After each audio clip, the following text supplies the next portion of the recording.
Si uno observa este lado de la ecuación, este término que está acá, todo esto, va a encontrar que todo esto depende de dos variables, el volumen molar y la temperatura, porque dijimos que estos dependen de la temperatura. Aquí está. Entonces quiere decir que todo esto es una función de la temperatura y del volumen molar. Si usted recuerda la clase pasada, habíamos indicado que el estado termodinámico de un fluido puro se describe a través de tres variables, la presión, la temperatura y el volumen molar. Y de esas tres variables, si usted conoce dos, puede calcular la tercera, para una sustancia que forma una sola fase. Es decir, si usted conoce la presión y la temperatura, usted puede calcular el volumen molar. Aquí tengo que el factor de compresibilidad depende de la temperatura, depende de la temperatura y el volumen, ¿cierto? Imagine usted que este volumen usted lo reemplaza aquí. Como el volumen depende de la presión y la temperatura, cuando usted reemplace este volumen aquí, aquí va a estar la temperatura y la presión. Quiere decir que el factor de compresibilidad también usted lo puede escribir como una función que depende de la temperatura y la presión. Porque como el volumen depende de la presión, entonces quiere decir que el factor de compresibilidad depende de la temperatura y la presión. Entonces yo puedo escribirlo así. El factor de compresibilidad depende de la temperatura y la presión. Aquí voy a tener un diagrama del factor de compresibilidad en función de la presión, es lo que hemos dicho acá. Z depende de la presión y de la temperatura.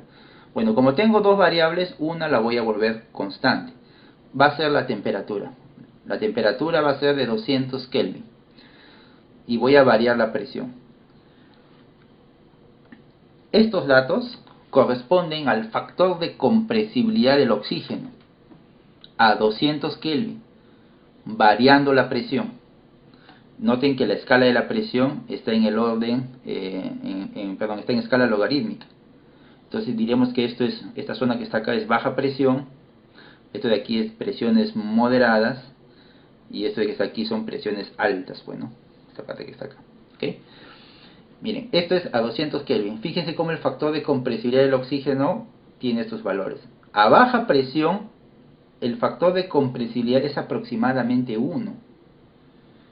Cuando el factor de compresibilidad de un fluido es aproximadamente 1, entonces podemos decir que ese fluido se está comportando como un gas ideal. Se está comportando como un gas ideal. Es decir, que a esas condiciones usted podría utilizar la ecuación de los gases ideales sin problema. Si usted se fija aquí en la ecuación, por un momento, olvídese de este coeficiente C, olvídese de este coeficiente B, trúnquelo en el primer término. ¿Y en qué se está convirtiendo esto? En la ecuación de los gases ideales. A baja presión, la ecuación de estado virial es igual que la ecuación de los gases ideales, porque el factor de compresibilidad es 1. Y así más o menos se mantiene, miren, a estas presiones, a 2 bar, a 3 bar. Pero cuando ya voy aumentando, si usted observa, poco a poco el factor de compresibilidad empieza a disminuir. Ya no es 1, ahora está disminuyendo, está bajando. ¿Qué significa que el factor de compresibilidad disminuye? Que el volumen molar del fluido no es igual que el volumen molar del gas ideal, es menor. Si tendría que ocupar este espacio, en realidad está ocupando solo este espacio nada más. Entonces aquí vemos cómo el volumen molar del oxígeno es menor al volumen que estaría obteniéndose a través de la ecuación del gas ideal. Eso es a 200 Kelvin. Para el metano, el factor de compresibilidad es ese, a 200 Kelvin también. Observamos un comportamiento muy similar que el oxígeno. A baja presión, vemos que su factor de compresibilidad es 1, pero ojo, ese es a 200 Kelvin. Y a medida que la presión aumenta, el metano genera una mayor desviación. Para el caso del butano, a 200 Kelvin, este es el factor de compresibilidad. Completamente pues diferente al oxígeno y al metano, ¿no? Muy diferente. Si yo quisiese aplicar la ecuación de estado virial, ya sea truncada en el segundo, en el tercero o en el cuarto término, para estos tres fluidos, yo necesitaría los coeficientes viriales a 200 Kelvin para el oxígeno, para el metano, para el butano. Y salta a la vista de que tienen valores diferentes. ¿Y por qué tienen valores diferentes? Porque la función es diferente, pues. Son funciones completamente distintas. Si yo quisiera estos puntos, volverlos ecuaciones, diría que acá tengo una ecuación para el oxígeno, una ecuación para el metano y otra ecuación para el butano. Y esa ecuación, que la podría yo obtener, aplicando alguna técnica numérica de regresión, puedo obtener esa ecuación, o sea, esta ecuación que vemos acá arriba, solo sería válida a 200 Kelvin nada más. Si le cambiamos la temperatura ya no sería válida esa ecuación. A 200 Kelvin estaríamos trabajando en esta isoterma. Esta es la isoterma a 200 Kelvin. La temperatura crítica del oxígeno es 154 Kelvin. Significa que 200 Kelvin está por encima de la temperatura crítica. Significa que esta isoterma es una isoterma supercrítica. ¿Recuerdan? Lo hablamos en la clase pasada. Y si es una isoterma supercrítica, entonces la trayectoria de esa isoterma debe estar por aquí arriba y debe tener esta forma. Eso es para el oxígeno. Para el metano, que era el otro gas, vamos a suponer que este sea su diagrama de fases del metano, a 200 Kelvin también, vamos a tener que este es su isoterma. La temperatura crítica del metano es 190 Kelvin. 200 Kelvin está más o menos cerca. Quiere decir que la isoterma de 200 Kelvin del metano está muy cerca a la isoterma crítica. No es la isoterma crítica, pero está muy cerca. Para fines prácticos, si quieren, vamos a decir que es aproximadamente igual a la isoterma crítica. Este va a ser el diagrama de fases del butano. La temperatura crítica del butano es de 425 Kelvin. 425 Kelvin es una temperatura mayor a 200 Kelvin. Eso significa entonces que para el butano, 200 Kelvin es una isoterma subcrítica. Los tres fluidos están a la misma temperatura, 200 Kelvin, pero no porque estén a la misma temperatura, están bajo las mismas condiciones. Para el oxígeno, 200 Kelvin es supercrítico. Para el metano, 200 Kelvin es más o menos crítico. Y para el butano, 200 Kelvin es subcrítico. La isoterma de 200 Kelvin pasa por regiones diferentes en cada una de estas sustancias. Es por eso que tienen comportamientos muy diferentes, a pesar que están a la misma temperatura. Aquí están los factores de compresibilidad a 200 Kelvin, es lo que está marcado con esa línea punteada. ¿Qué pasa si cambiamos ahora a otra temperatura? Por ejemplo, a 350 Kelvin. ¿Cómo cambia el comportamiento de estos tres fluidos? El oxígeno va a tener este comportamiento, me refiero a su factor de compresibilidad. Como pueden ver, es muy similar al que tenía a 200 Kelvin aquí a baja presión, pero a mayor presión, fíjense que su comportamiento empieza a cambiar, miren. Ya no sigue esta trayectoria, ahora más bien se va por aquí arriba. El metano sigue esta otra trayectoria. Y el butano sigue esta de aquí, miren. Ahora ya es 1. A baja presión, su factor de compresibilidad del butano es 1, igual que el oxígeno y el metano. A esta alta presión es un poquito menos que 1 y de repente algo pasó y su factor de compresibilidad cambió, se cayó. Y ahora otra vez sigue esta trayectoria. Algo ha ocurrido por aquí. Esto es a 350 Kelvin. Y eso significa que la ecuación de estado virial, pues obviamente no es igual a 350 Kelvin. Tiene que ser diferente. ¿Y dónde está la diferencia? En los coeficientes viriales. Ahí está la diferencia, ¿no?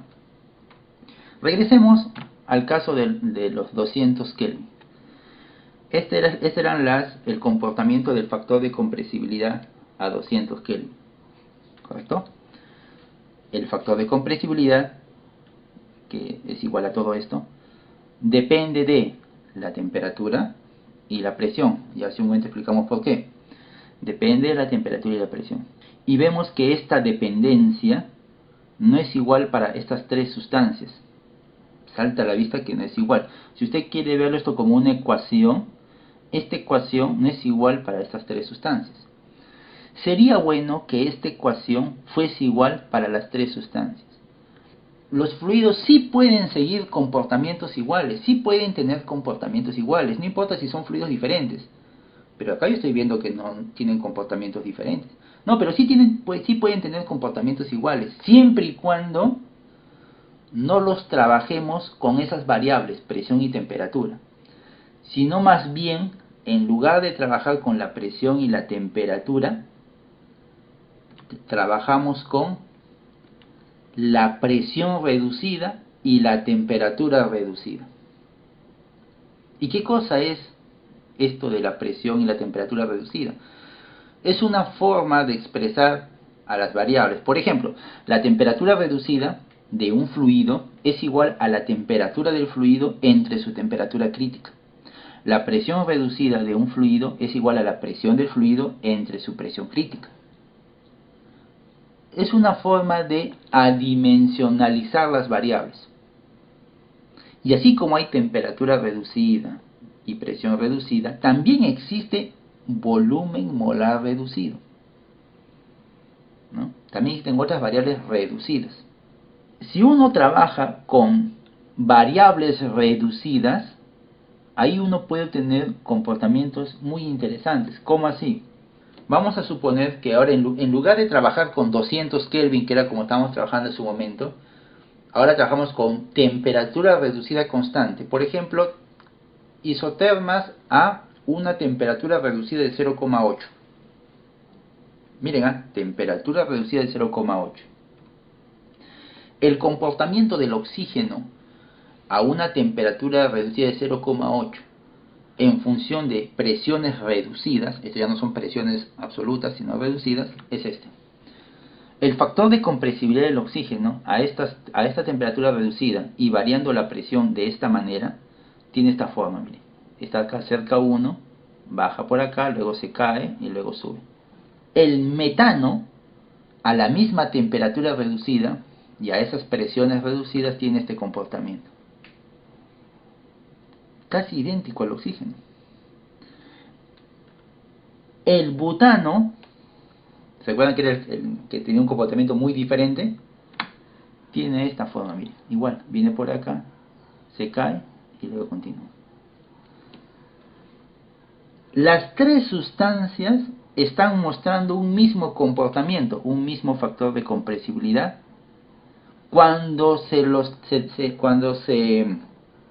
encuentran a las mismas condiciones reducidas. Es como que las tres sustancias están siguiendo una sola ecuación, es como si esto fuese una única ecuación que es válida para las tres sustancias o para todas las sustancias. Ya no necesito tener una ecuación para el oxígeno, una ecuación para el metano, una ecuación para el butano, no, una única ecuación que es válida para todos.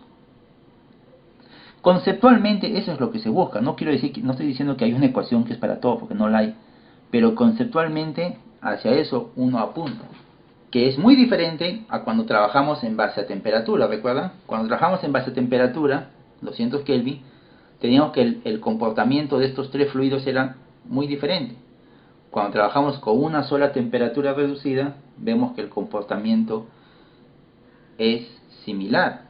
¿Y por qué es similar? Porque a una sola temperatura reducida, fíjense aquí están los tres diagramas de fases de las tres sustancias. Las tres isotermas se encuentran a la misma temperatura reducida, 0,8. Pero como tienen temperaturas críticas diferentes, entonces la temperatura a la cual corresponde esta temperatura reducida es 123 Kelvin, acá 152 y aquí 340 Kelvin. Se encuentran a temperaturas diferentes, pero a la misma temperatura reducida. Esta es a 0,8 y si cambio la temperatura reducida voy a obtener lo mismo, es decir, que los tres fluidos van a seguir el mismo comportamiento que veo aquí en este gráfico. Este es el comportamiento de esos tres fluidos a una temperatura reducida de 1,6, ¿no? Para los tres fluidos. Y vamos a notar que no. Si bien es cierto, a baja presión reducida, el comportamiento de los tres es muy similar, pero cuando la presión reducida empieza a aumentar, vemos que el comportamiento de los tres fluidos empieza a diferenciarse uno respecto del otro. O sea, pareciera que el análisis que se hizo hace un momento está fallando. Fíjense, este es el comportamiento ahora. A mayor presión reducida, los comportamientos fallan. Sí, la respuesta es correcta, está fallando. Nosotros decimos que cuando la presión reducida es baja, por ejemplo por aquí, se cumple esto, que el factor de compresibilidad depende únicamente de la presión reducida y la temperatura reducida. O sea, dice que todos los fluidos tienen el mismo comportamiento en base a estas variables reducidas. Ese es el principio de estados correspondientes. El principio de estados correspondientes, ¿qué es esto? Se aplica solamente cuando estoy a bajas condiciones de presión reducida. Cuando ya me encuentro a presiones reducidas un poco mayores, como por ejemplo por aquí, entonces ya no es igual. El principio de estados correspondientes, descrito de esta manera, ya no logra predecir el factor de compresibilidad. El principio de estados correspondientes fue desarrollado únicamente para situaciones de baja presión reducida y si las moléculas fuesen esferas. Si la presión es baja, la presión reducida es baja y las moléculas tienen una forma esférica, ahí es donde el principio de estados correspondientes da buenos resultados. Pero aquí tenemos dos problemas. Uno, ¿y qué pasa si la presión reducida aumenta? ¿Ya? Y otra, ¿qué pasa si tengo sustancias cuyas moléculas no son esferas, pues? Un hidrocarburo, por ejemplo. Un hidrocarburo no es una esfera, es una cadena. Entonces ahí el principio de estados correspondientes empieza a fallar. Por eso es que lo que se hizo fue agregar un factor más para tratar de corregir el efecto de la forma de la molécula. Y a ese factor se le llamó factor acéntrico. ¿Y qué cosa es el factor acéntrico? Aquí están, miren, tres especies químicas. El metano, ¿no? El otro es, ¿qué es el otro? Pentano. Y el tercero es un, ¿qué es eso? Es un difenilo, ¿no? Dos anillos aromáticos unidos. Es evidente que estas tres especies no tienen forma esférica. Eso es evidente. Pero de los tres, el metano es el que presenta una forma que se aproxima más a una esfera. Usted sabe que el metano tiene sus 4 hidrógenos en posición de un triángulo tetraédrico, ¿no? Por lo tanto están simétricamente distanciados. Eso hace que el metano tenga cierta forma esférica. El butano no tanto. Si yo quisiera ver la forma esférica del butano, no tiene una forma esférica. Podría forzarlo, ¿no? Tratar de encajar ahí una esfera, pero salta a la vista que no, pues es una cadena. Y en el caso del difenilo, pues seguramente peor, pues, ¿no? Porque al ser dos hexágonos planos, pues es evidente que tampoco ahí no va a haber una forma esférica. El factor acéntrico justamente es un parámetro que busca representar la no esfericidad.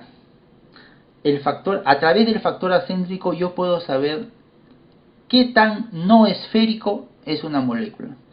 La no esfericidad.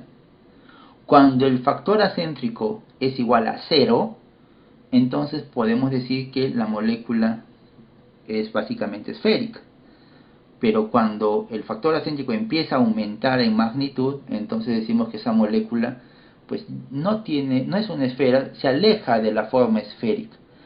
Ojo que no estoy diciendo que el factor acéntrico es una medida geométrica de la molécula, es decir, que se mide la molécula y se ve la esfera. No, es una forma indirecta de tener una idea de qué tan esférica es la molécula, nada más. Para el caso del metano, su factor acéntrico, por ejemplo, es 0,0115. Es un valor constante. Para el pentano, el factor acéntrico es 0,25, mayor a la del metano. Y para el difenilo, su factor acéntrico es 0.4, mayor a la del pentano. Es decir, cuando yo veo estos valores, pues puedo decir que el difenilo es mucho más no esférico que el pentano. Y el pentano es mucho más no esférico que el metano. ¿Cómo se obtiene este factor acéntrico? El valor del factor acéntrico es constante, para empezar. O sea, cada sustancia tiene su propio factor acéntrico. Así como cada sustancia tiene su propia temperatura crítica, su propia presión crítica, tiene su propio factor acéntrico. Y eso usted lo va a encontrar en las tablas de los libros. Pero a veces hay sustancias que no están en las tablas. Vamos a suponer el factor acéntrico del colesterol, el factor acéntrico de, no sé, la trioleína, el factor acéntrico de alguna proteína, de una sustancia así, complicada, ¿no? Que no la va a encontrar en las tablas. ¿Cómo se puede calcular? Bueno, a través de esta ecuación.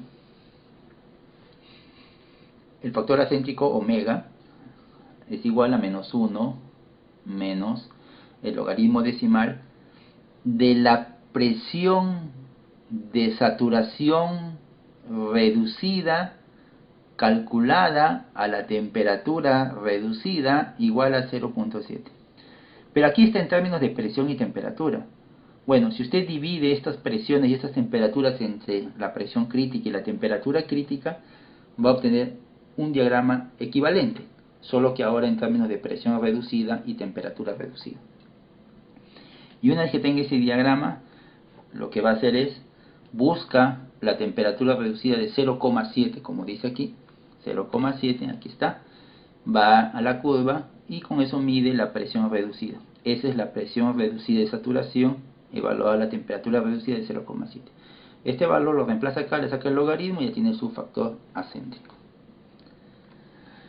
Pero eso solamente se hace cuando usted está frente a una sustancia en donde pues en las tablas no hay su factor acéntrico. Lo primero que usted tiene que hacer es irse a las tablas, al manual del ingeniero, a las tablas de propiedades de gases y líquidos, o cualquier otra base de datos de termodinámica, y ahí usted puede encontrar estos factores acéntricos.